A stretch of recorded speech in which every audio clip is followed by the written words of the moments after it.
Mamelodi Sundowns Ladies have once in a lifetime opportunity to compete against some of the best clubs in the world. Now, the six-time South African champions will continue to trailblaze after being invited to the USA for a 4-team inter-club tournament featuring the host side Kansas City Current, Spain's Atletico Madrid, as well as Vissel Kobe of Japan. Banyana Bastille will also be the first African team to play in this prestigious invitational event, which enters its third year of existence and is scheduled to take place on the 14th as well as the 17th of August. So joining us to speak to us more about this competition is the head coach of Mamelodi Sundowns Ladies, Jerry Tshabalala, who's this morning in studio. Jerry, good morning and welcome. Good morning to you, Rachel, and good morning to the viewers. I guess this was a once-in-a-lifetime opportunity for your team not to participate in. Talk to us about the magnitude of this tournament. What does it mean to be able to play amongst the best teams in the world? Yeah, indeed, it's a lifetime opportunity for us to be participating in this big tournament.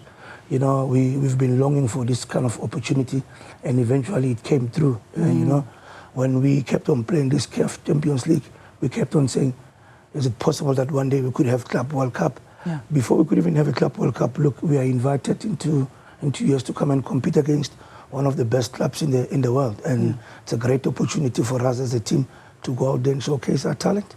Showcase your talent, showcase what you're made of.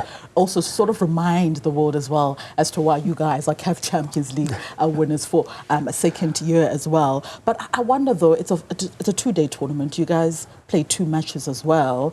What is the objective? What do you want to get out of this competition with those 2 matches? Yeah, for us as Mamelodi Sundowns Ladies, we're just going out there to learn, you know, especially in terms of for a technical team to learn more of your tactics in terms of how other different continents are doing in terms of their women's football. Because when you look, we've got 4 different continents. It's Africa, North America, and you also got Asia as well as and then Europe. Fortunately enough, Europe, we see them week in and week out. So for us, it's going to be a learning curve. We got to learn as much as we can up there when we get to US. Interesting you speak about how it's a learning curve for your team, and it's also interesting that you mentioned the 4 continents that will be represented here. But I look at the teams, right? The USA, the team from the USA, that's one of the best leagues in the world. Spain, of course, that's where the world champions are from. Japan is also thriving in women's football. But you look at Mamelodi Sundowns Ladies participating in a semi-professional league in South Africa.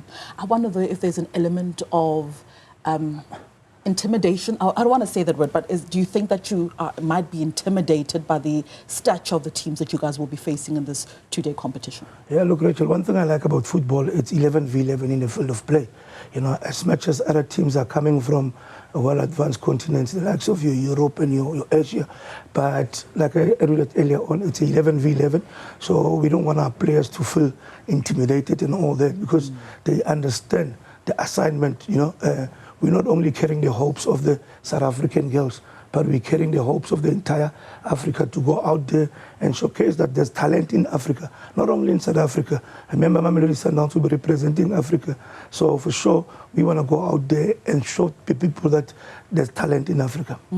Talent in Africa, talent in your team as well. It's an opportunity for your players to be scouted as well. Would you say that? Look, it is an opportunity for them to be scouted, but we would love to keep, you know, our best players in Africa and develop Africa, you know. So why do we need to take our best and send them to other continents? Let's develop Africa so that Africa can be one of the best continents as well among the other continents. You speak about Africa, you speak about the growth of obviously women's football on the continent, and you guys going there also will be a way of sort of gauging where you as a team are with the rest of the world. Where do you think women's football is on the continent right now? Because you've got so many international African players that are internationally at the moment in the USA, in Spain, in Mexico. How's the growth of women's football on the continent? Yeah, for sure. For us, we're going to be going out there just to test how far are we in terms of the club level comparing to the other European countries, you know. But women's football in Africa, I think it has grown leaps and bounds. You know, we would love to see one day one of our teams competing in even if we are going to the World Cup, I mean, the national teams World Cup, just to go past the group stages and possibly go into the next round, which is a round of 8. You know, for us with this opportunity, it's going to help us to gauge ourselves to say we are not that far away. We've been sending teams to FIFA World Cup, and we come back as early as possible. You just saw now in Olympics as well, our representative, they came back, but would love to see us go into the further stages.